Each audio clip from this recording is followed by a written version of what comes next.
to all the students. I Rasmi ma'am, your science teacher from MLP International School, Rajpura. So students, today in our science class we will start with class 5th and our chapter 11. Okay, today we will do word meaning of this chapter. So let's begin. Start. First is machine. MACHINE. Machine means क्या होता है? यंत्र.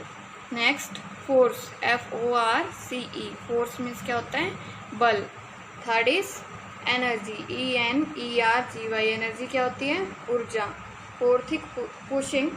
PUSHING. Pushing means क्या होता है? धक्का देना. Fifth is pulling. PULLING. Pulling means क्या होता है? खींचना किसी भी चीज को. ठीक है. Sixth is gravitational. GRAVITATIONAL. Gravitational means क्या होता है? गुरुत्वाकर्षण. ठीक है. Seventh is astronauts. ASTRONAUTS. Astronauts क्या होते हैं? अंतरिक्ष यात्री, जो अंतरिक्ष में जाते हैं. Okay. Eight is spaceship. SPACE. Space.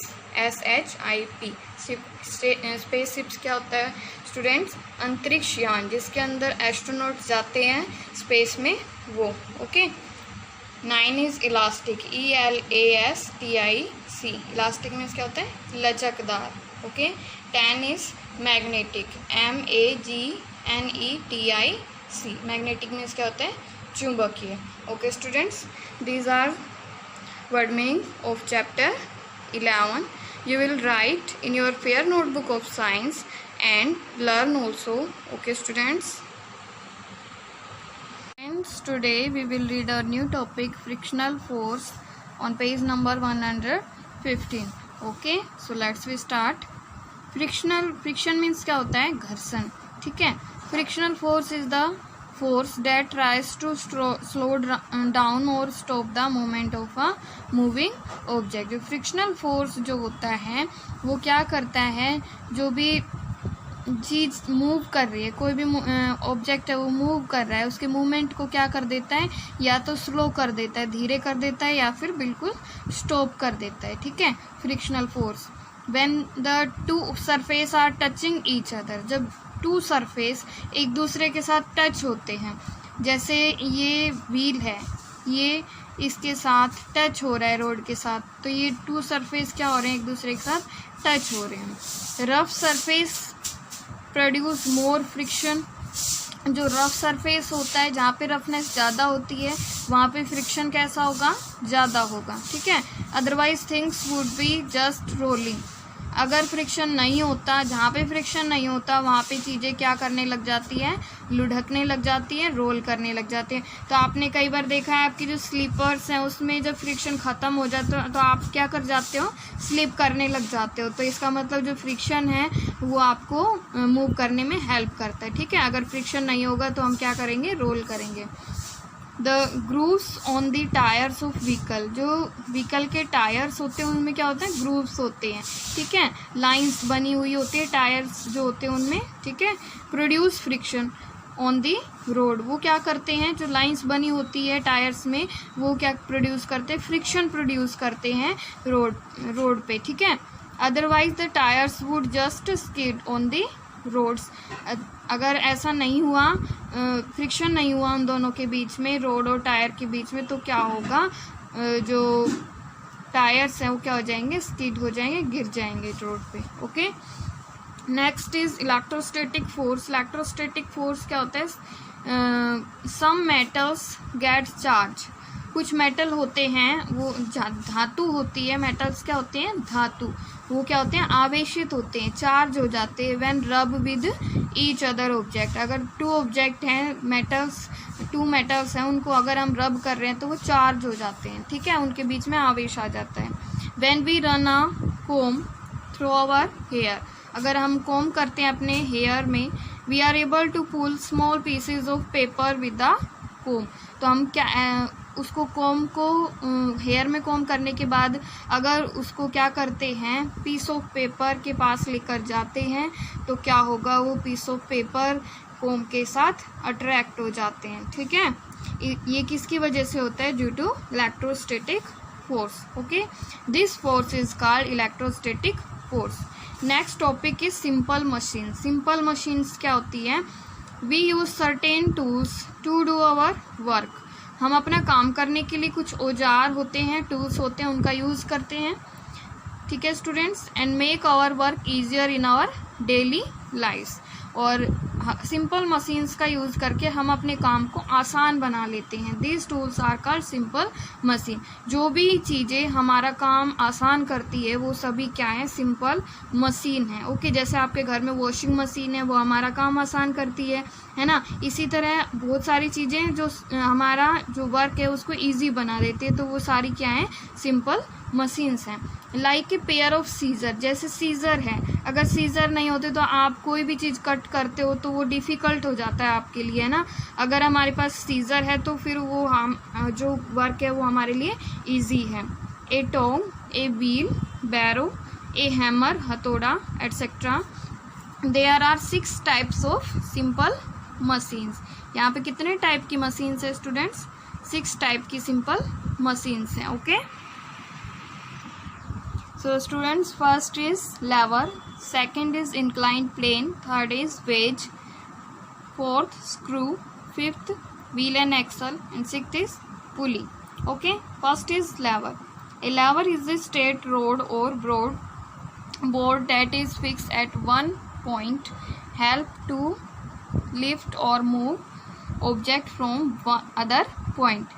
lever क्या होता है? एक स्ट्रेट रोड होती है, ठीक है, स्ट्रेट रोड होती है, उसकी तरह होता है. एक पॉइंट तो इसका फिक्स होता है और जो दूसरा पॉइंट होता है उसको हम मूव करा सकते हैं, ठीक है, अदर पॉइंट को. It consist of 3 parts. जो लेवर होता है वो कितने पार्ट में कंसिस्ट है? 3 पार्ट्स होते हैं इसके, ठीक है. फर्स्ट होता है फुलक्रम, ठीक है. फुलक्रम जो होता है उसको क्या बोलते हैं? आधार. It is the main point where the rod is fix. वो मेन पॉइंट होता है जहाँ पे रोड क्या होती है? लेवर की फिक्स होती है, वो पॉइंट होता है fulcrum.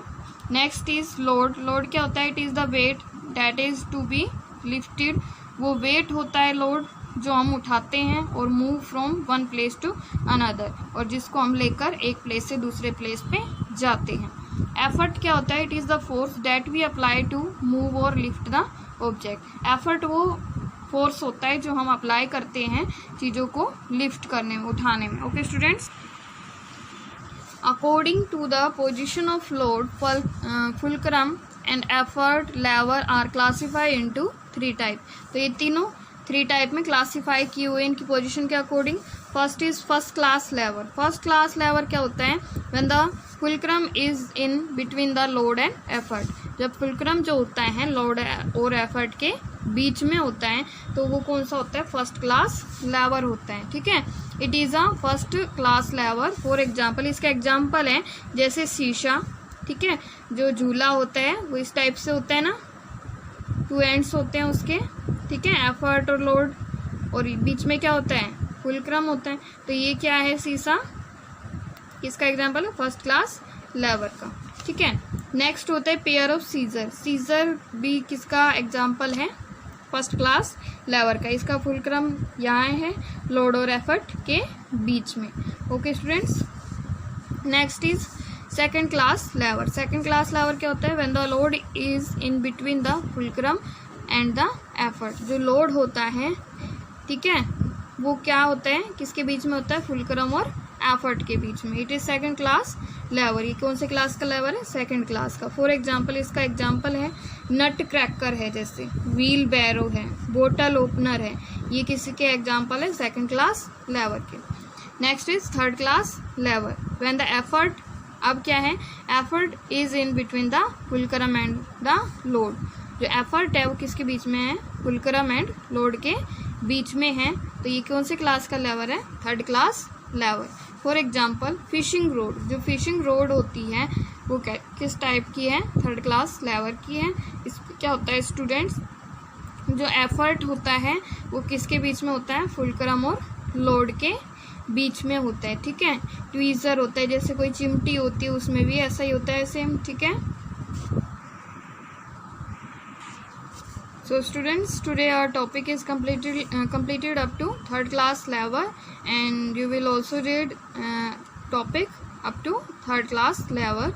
Okay, thank you, have a good day.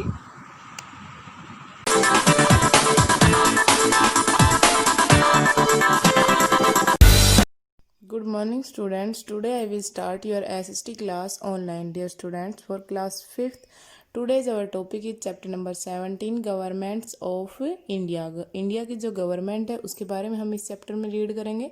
So let's start. बेटा हमने हमारा जो ये सेंट्रल गवर्नमेंट का ये फ्लो चार्ट था, मैंने आपको बोला था होमवर्क के अंदर ये आपको करना है.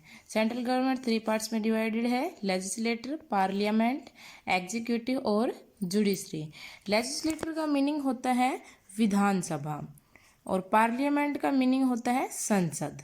तो विधानसभा और संसद के कितने पार्ट्स होते हैं? 2, लोकसभा और राज्यसभा. उसके बाद है एग्जीक्यूटिव. एग्जीक्यूटिव होता है प्रबंधक. The prime minister and the council of minister किसके अंदर आते हैं? एग्जीक्यूटिव के अंदर. उसके बाद है जुडिशरी यानी कि न्यायपालिका. न्यायपालिका के अंदर क्या आता है? Supreme Court. उसके बाद है हेडिंग हमारी the central government. The central government makes sure that the country is well governed and that all its people are safe, well fed and in good health. क्या है सेंट्रल गवर्नमेंट का? क्या कार्य है? पूरी जो कंट्री है वो अच्छे से उसके अंदर कार्य होता रहे और उसके बाद उसके अंदर जितने भी लोग रह रहे हैं वो सेफ रहे, वेल रहे, अच्छे से खाना खाएं और अच्छे से उनका स्वास्थ्य रहे, स्वस्थ अच्छा रहे उनका. It make law for the country. वो जो सेंट्रल गवर्नमेंट होती है वो पूरी कंट्री के लिए लॉ बनाती है. And see that they are implemented. और क्या करती है? उनको लागू भी करती है, इम्प्लीमेंट भी करती है. This responsibility of the central government is shared by the 3 branches. ये जो रिस्पॉन्सिबिलिटी है जो सेंट्रल गवर्नमेंट द्वारा बनाई गई है कि भाई रूल्स बनाना और उनको लागू करना, तो वो 3 ब्रांचेज को सौंपती है ये कार्य. The legislative, the executive and the judiciary. Legislative को, विधानसभा को, एग्जीक्यूटिव को, प्रबंधक को और द जुडिशरी यानी कि न्यायपालिका को, 3 जो ब्रांचेज हैं उनको ये कार्य सौंपती है. द लेजिस्लेटर के अंदर विधानसभा में the legislator is a branch of the government that makes law. जो लेजिस्लेटर होती है वो गवर्नमेंट की ब्रांच होती है और ये क्या बनाती है? लॉ बनाती है. It is also known as the parliament. उसको पार्लियामेंट के नाम से भी जानते हैं. पार्लियामेंट मीन क्या होता है? संसद. The parliament consist of 2 houses, the Lok Sabha and the Rajya Sabha. जो पार्लियामेंट है उसके अंदर 2 हाउसेज डिवाइडेड होते हैं. एक होता है लोकसभा और दूसरा क्या होता है? राज्यसभा. उसके बाद हम फर्स्ट जो हमारा हाउस है द लोकसभा, उसके बारे में रीड करेंगे. The Lok Sabha is a lower houses of the parliament. जो लोकसभा है वो पार्लियामेंट का लोअर हाउसेज है, निचला हाउस है. The member of the Lok Sabha are directly elected by the people. जो मेंबर्स हैं लोकसभा के वो किसके द्वारा चुने जाते हैं? लोगों के द्वारा चुने जाते हैं. They are elected for a period of 5 year. वो कितने साल के लिए चुने जाते हैं? 5 साल के लिए. They are known as member of parliament and MPS. उनको हम किस नाम से जानते हैं? मेंबर ऑफ पार्लियामेंट या शॉर्ट फॉर्म में MPS के नाम से जानते हैं. The proceeding of Lok Sabha are guided by the speaker. जो इस लोकसभा के अंदर जो कार्य होता है वो किसके द्वारा होता है? कौन गाइड करता है? स्पीकर. तो लोकसभा हमारा जो वर्ड है इसी से क्लियर हो रहा है. लोक मतलब लोगों की और सभा मतलब सभा. तो लोगों के द्वारा चुने हुए जो मेंबर होते हैं जिस सभा के अंदर वो कौन सी है? Lok Sabha. Every 5 year elections are held to the Lok Sabha. हर 5 साल के बाद लोकसभा के लिए इलेक्शंस होते हैं. These are called general election. उनको हम क्या कहते हैं? जनरल इलेक्शन कहते हैं. एक बेटा ये जो डायग्राम दिया हुआ है ये हमारा पार्लियामेंट का है. पार्लियामेंट जो हमारी संसद है उसका है पार्लियामेंट हाउस न्यू दिल्ली, जो न्यू दिल्ली के अंदर है. इस प्रकार उसके बाद है To hence that the elections are fair, the country has been divided into constitutional. क्या है कि ये चीज ध्यान रखने के लिए कि हमारी जो कंट्री है उसके अंदर जो इलेक्शंस है वो फेयर हों यानी कि सच्चे हों, जिन इनके अंदर कोई किसी तरह की ये नहीं हो कि भाई कोई भी ऐसे ही पैसों में वोट वगैरह डाल के और उससे जीत जाए। तो फेयर वोट करने के लिए हमारी जो कंट्री है उसको डिवाइड किया हुआ है। Candidates from several political parties stand for election from each constituency. क्या होता है, जो कैंडिडेट्स हैं वो अलग अलग पार्टी से, हर एक जो पार्ट बनाया गया है हमारा लोकसभा के लिए उसमें से इलेक्ट खड़े होते हैं। There are currently 552 seats in the Lok Sabha. जो हमारी लोकसभा है उसके अंदर आज के समय में कितनी सीटें हैं, 552 सीटें हैं, 552। Any person who is about 25 year of ago can stand in the election. हर एक व्यक्ति जो 25 साल से अधिक है, जिसकी एज कितनी है, 25 साल से अधिक, वो इस इलेक्शन में खड़ा हो सकता है। कौन से इलेक्शन में, लोकसभा के इलेक्शन में। Each constituency can elect only one representative to the Lok Sabha. जो हर एक जो कंस्टिट्यूएंसी है वो इलेक्ट होती है एक रिप्रेजेंटेटिव के लिए, यानी कि एक मताधिकारी होता है उसके अंदर, जिसके लिए लोकसभा के अंदर इलेक्शन होते हैं हर एक कॉन्स्टिट्यूएंसी में। The candidate who gets most vote is declare elected from the constituency. जो व्यक्ति सबसे अधिक वोट्स लेके आता है वो डिक्लेयर होता है क्या, लोकसभा का member constituency. The political party that wins maximum seats in the Lok Sabha after the election form the new government.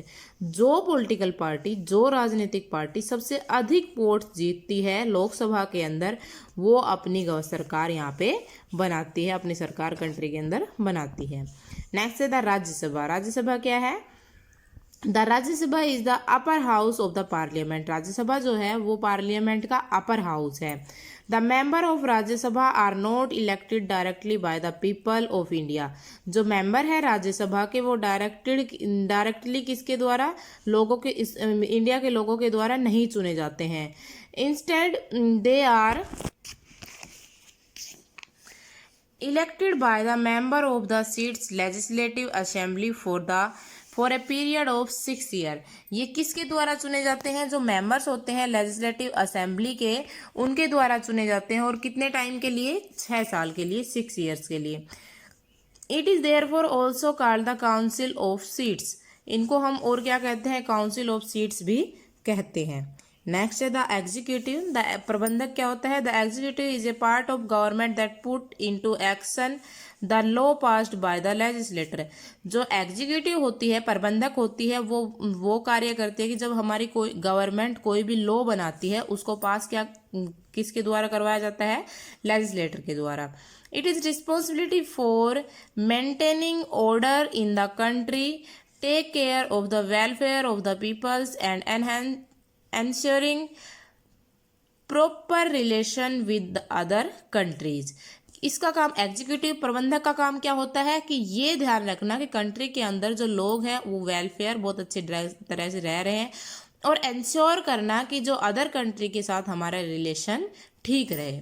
Thus it is the body that actually run the country. ये जो होती है ये हमारी कंट्री को चलाने के लिए एक कार्य करती है, प्रबंधक है executive. The consist of the president of India, the vice president, the prime minister and the council of minister. इसके अंदर कार्य करने के लिए कौन कौन होता है, प्रेसिडेंट होता है हमारा, द वाइस प्रेसिडेंट होता है, एंड द प्राइम मिनिस्टर होता है, and the council of minister इसके अंदर शामिल होता है एग्जीक्यूटिव के अंदर। उसके बाद है द प्रेसिडेंट। प्रेसिडेंट का कार्य क्या होता है, the president is the head of union executive. जो प्रेसिडेंट होता है वो यूनियन एग्जीक्यूटिव का हेड होता है। He or she is not elected directed by the people of India. चाहे वो जेंट मेल हो चाहे फीमेल हो, ये किसी के द्वारा भी ये डायरेक्ट इंडिया के लोगों के द्वारा नहीं चुना जाता है। The president is elected by the member of Lok Sabha. जो प्रेसिडेंट है वो किसके द्वारा चुना जाता है, लोकसभा के सदस्यों के द्वारा। Rajya Sabha and the states legislative assembly for a period of 5 year. Rajya Sabha और स्टेट जो लेजिस्लेटिव असेंबली है वो कितने साल के लिए होती है? 5 साल के लिए होती है। डू यू नो, क्या आप जानते हैं, Ramnath Kovind is the current president of India. जो रामनाथ कोविंद है वो इंडिया के करंट प्रेसिडेंट हैं। So the president is the head of our country. The actual power in the government lies with the prime minister and the council of minister. जो president होता है वो हमारी कंट्री का हेड होता है, ये हम मान सकते हैं। लेकिन जो एक्चुअल पावर होती है गवर्नमेंट की वो किसके पास होती है? प्राइम मिनिस्टर और काउंसिल ऑफ मिनिस्टर के पास। उसके बाद है नेक्स्ट हेडिंग है द प्राइम मिनिस्टर। बेटा इसको हम नेक्स्ट क्लास में रीड करेंगे। So thank you. I hope you understand in this chapter dear students.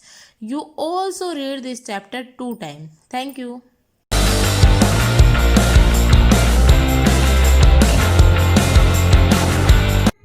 Good morning student, myself Bala ma'am from MLP International School Rajpur. Dear student, now we start our math online classes for class 5th.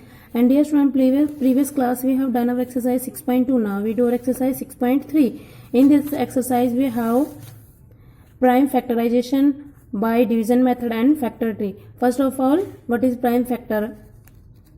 If a factor of number is a prime number, then the factor is called prime factor. अगर किसी भी number का factor prime number है तो वो prime factor कहलाता है। और method of finding prime factorization के 2 मेथड है, division method and factor tree method. Division method में क्या होता है? In this method we have start dividing the given number by smallest prime number till the quotient become 1। हम इसमें number को prime number से डिवाइड करते हैं और तब तक डिवाइड करते हैं जब तक कि हमारा क्वोशिएंट 1 नहीं आ जाता। Okay student, now what is factor tree?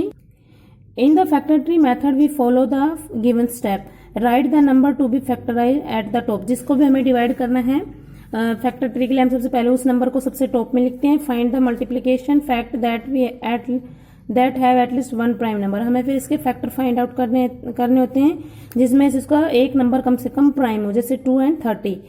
And third step is go on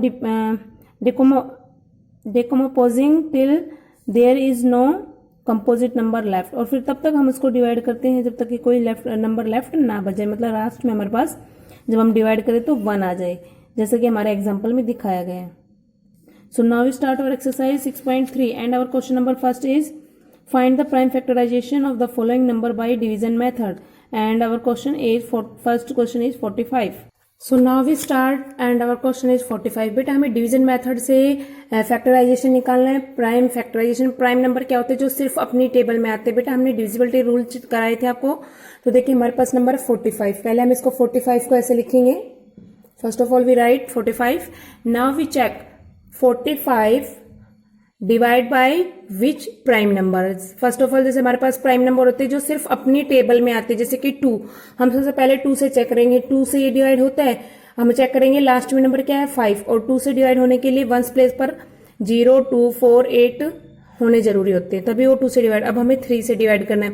3 से डिवाइड करने के लिए डिविजिबिलिटी रूल में था, हम इन दोनों को प्लस करेंगे। 4 में 5 को प्लस करें 9। अगर आप ऐसे भी नहीं तो आप डिवाइड करके भी देख सकते हैं।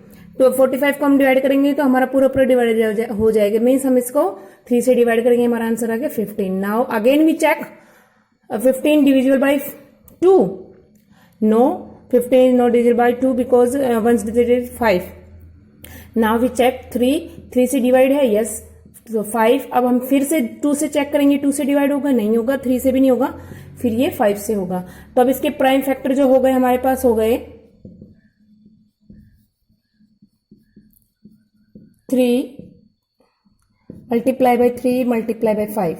ओके स्टूडेंट, जब हम इनको मल्टीप्लाई करेंगे तो हमारे पास अगेन 45 आ जाएगा। तो इस तरह से हम डिवीजन मेथड से प्राइम फैक्टर फाइंड आउट कर सकते हैं। Now our question number H is 8500। First of all we write 8500। Now we check prime factor first 2 divisible by, जो नंबर है हमारे पास 2 से डिविजिबल है, तो बेटा लास्ट में 0 है तो 2 से डिविजिबल हो जाएगा। आप साइड में डिवाइड करके भी देख सकते हैं 4, 2, 5 एंड 0। अब फिर हम 2 से चेक करेंगे तो 2 से डिविजिबल है, हम 2 से अगेन डिवाइड कर देंगे 2, 1, 2 एंड 5। अब हम फिर से इसको 2 से चेक करेंगे, लास्ट डिजिट हमारी 5 है जो 2 से डिविजिबल नहीं है। अब हम 3 से करेंगे तो इन सबको प्लस करेंगे, 2 में 1 प्लस किया 3, 3 में 2 प्लस किया 5, 5 में प्लस किया 10, तो ये 3 से भी डिविजिबल नहीं है। और 3 के बाद हमारा प्राइम नंबर होता है 5, 5 से डिविजिबल है क्योंकि डिविजिबिलिटी रूल में है कि लास्ट में अगर 0 और 5 आता है तो 5 से डिविजिबल है। अब हम इसको 5 से डिविजिबल कर देंगे, डिवाइड करेंगे 4, 2 एंड 5। अब अगेन चेक करेंगे, ये 2 से भी डिवाइड नहीं होगा, 3 से, 6 में 2 प्लस करेंगे 6, 4 में 2 प्लस के 6 और 6 में 5 प्लस करेंगे 11, तो 3 से भी डिवाइड नहीं है। अब 5 से डिवाइड करेंगे तो 5, 8 जा एंड 5। अगेन चेक करेंगे, 2 से डिवाइड नहीं होगा, 3 से भी नहीं होगा, फिर 5 से होगा, तो हम 5 से कर देंगे।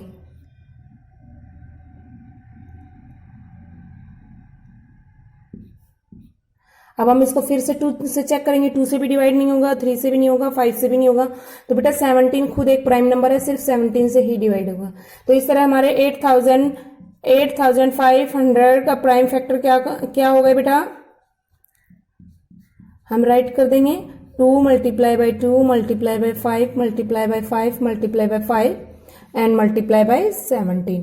हम प्राइम फैक्टर तब तक करते हैं जब तक कि हमारा क्वोशिएंट 1 ना आ जाए। ठीक है student, I think you understand very well our prime factor method by division method. Prime factorisation आप डिवीजन मेथड से, अब हम कराएंगे आपको फैक्टर ट्री से। आपने क्वेश्चन नंबर फर्स्ट के रिमेनिंग पार्ट्स जो भी आपने खुद करने इस तरह से, बेटा बहुत इजी है, आप कर पाएंगे, आपको प्रैक्टिस करनी पड़ेगी थोड़ी।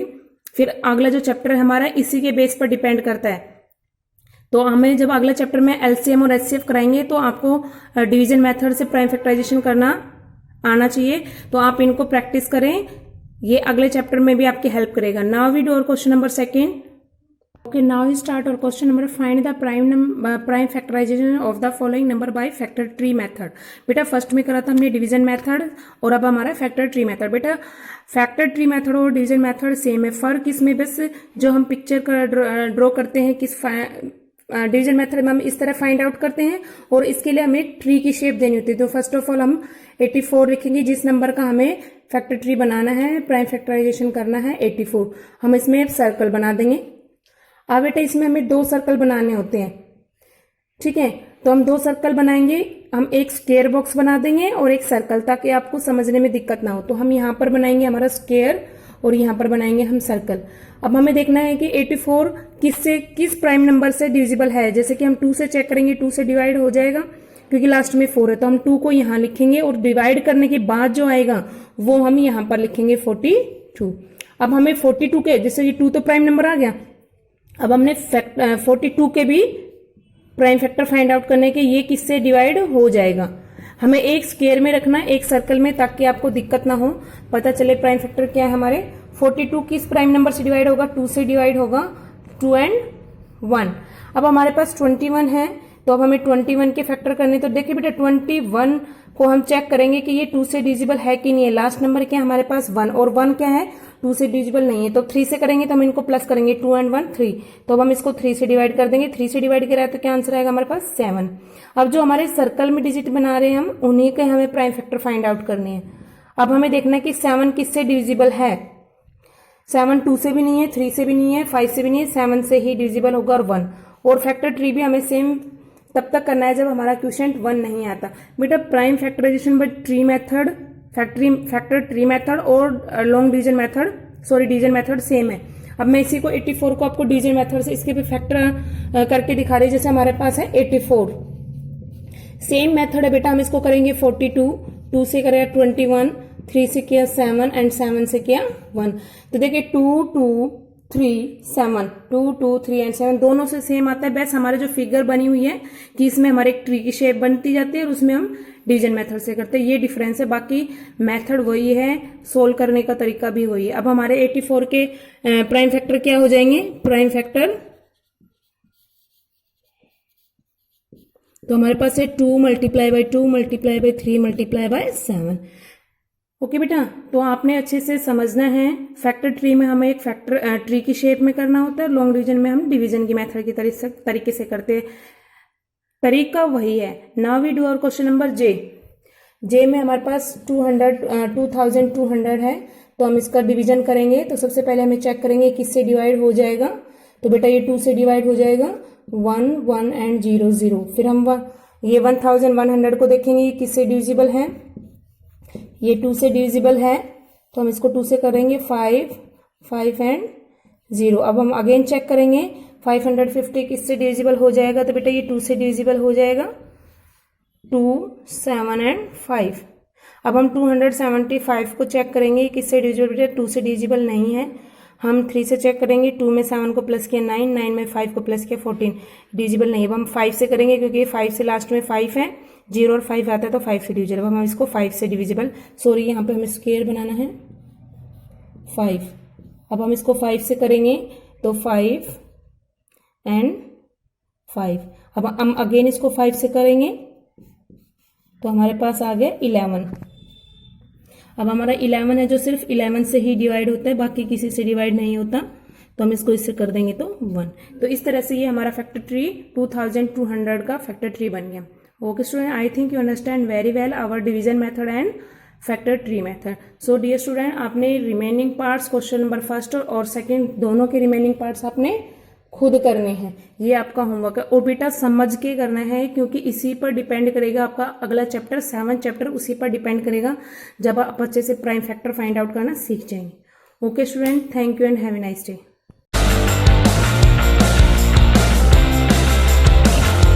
Hello students of 4th class, a very good morning to all of you. Students, I am Simran ma'am, your English teacher. In previous class, we have done our reading part of 7 chapters. And now in this class, we will start our word meanings. Part A, B and C. So let's start.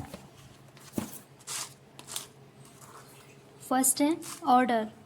ORDER, order. Order का meaning होता है gun, regular, arrangement. Second है pupal, PEOPLED, प्यूपल्ड। Pupal का मतलब होता है log and इसका similar word हो जाएगा with people in it. Third है वेंचर, VENTURE, वेंचर। वेंचर का मतलब होता है उद्यम, अंडरटेक। फोर्थ है मैजिस्ट्रेट, MAGISTRATE, मैजिस्ट्रेट। मैजिस्ट्रेट का मतलब होता है जज, सिविल ऑफिसर। फिफ्थ है बोट, BOOT, बोट। बोट का मतलब होता है फ़ायदा, मार्जिंग। सिक्स्थ है वेलवेट, VELVET, वेलवेट। वेलवेट का मतलब होता है वेलवेट बर्ड्स। वेलवेट बर्ड्स का मतलब होता है मखमली कलियाँ, velvet colours flowers. And seventh है प्लेस, PILLAZE, प्लेस। प्लेस का मतलब होता है लूट का माल, प्लंडर, लूट।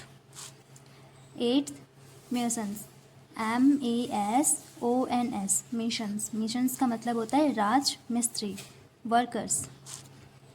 नाइन्थ है श्योरली, SURLY, श्योरली। श्योरली का मतलब होता है असभ्य, अनहैप्पी। टेंथ का होता है हम, HUM, हम। हम की हिंदी मीनिंग होती है गुनगुनाहट, साउंड ऑफ बीज। सो स्टूडेंट्स, ये हमारी कुछ इंपॉर्टेंट वर्ड मीनिंग थी and let's we start our exercise. Exercise A, part A, choose the correct option. हमें करेक्ट ऑप्शन चूज़ करने हैं।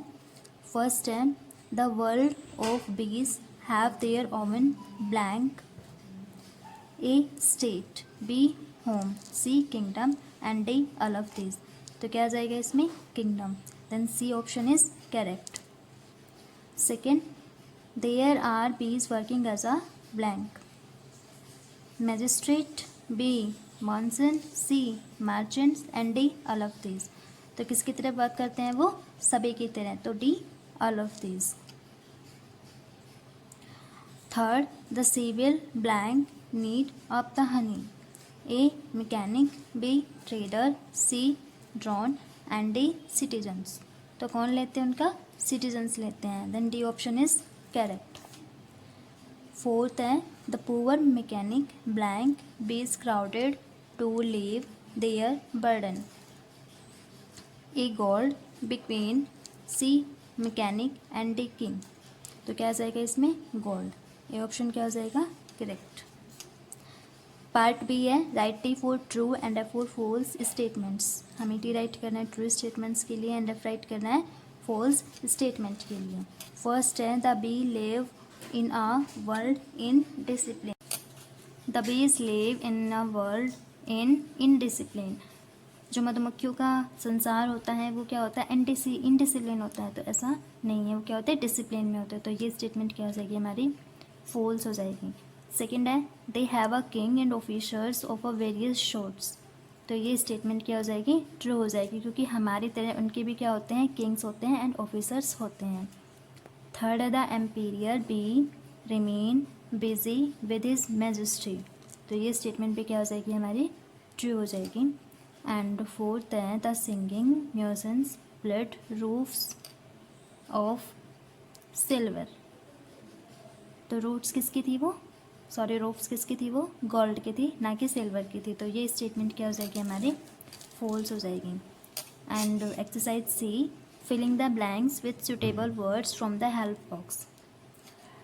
हमें हेल्प बॉक्स की हेल्प से ब्लैंक फिलअप करने हैं। First the blank be venture trade abroad. तो फर्स्ट में क्या आएगा merchant. The merchant bees venture trade abode.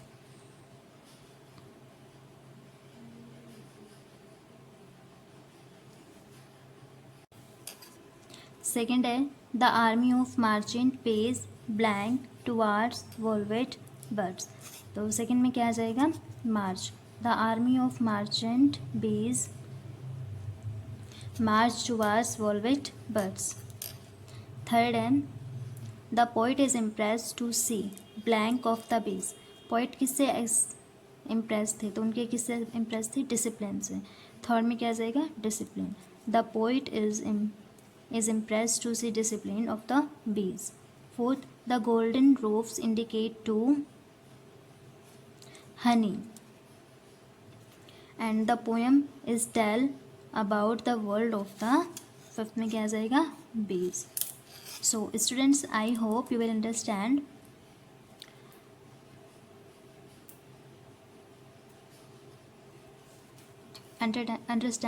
word meanings and its exercise. Its word meanings and exercise. Write in your notebook and learn also. Thank you and have a nice day.